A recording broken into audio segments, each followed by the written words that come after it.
On sonna le glas. Le cognement grave de la cloche résonna contre les versants des montagnes, mais ne se fit pas entendre au village le plus proche. Lorsque la caisse de bois sortit, juchée sur les épaules d'Auguste, Cyprien, son fils Lucien et un journalier qui voulut bien donner la main, seuls les habitants de la Combe accompagnèrent la morte. L'enfant de chœur, vêtu d'une soutane rouge désormais trop courte, sur laquelle un surplis blanc agressait l'œil de ses reflets éclatants, marchait en premier, portant haut devant lui la croix de procession ouvrant le cortège.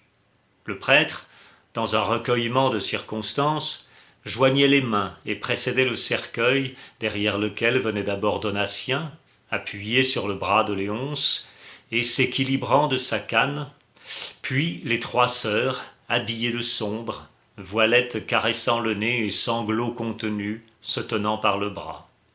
Ensuite venaient cousins et neveux des hameaux voisins, plus bas dans la vallée, une grappe de femmes laides et vieilles et les hommes du village portés là par la torpeur du dimanche. On avait négligé l'usage d'un effourceau. Le cimetière en contrebas était assez proche en l'occurrence pour que des gars vaillants, malgré l'affaissement lourd que chaque pas faisait ressentir à leur épaule, pussent trimballer la charge d'un corps, de son linceul et des planches de bois. Auguste soufflait fort. Il gonflait le torse, contractait le cou. Les yeux plissés, il avançait de son pas régulier et solide. Chaque pied se voulait sûr. Il refusait à ses genoux de vouloir trembler. Sous la veste, son épaule se meurtrissait, et lorsqu'on abordait une déclivité plus accentuée, il s'entendait grogner, râlait, raidissait alors son dos que les muscles habitués aux travaux maintenaient comme une poutre de charpente.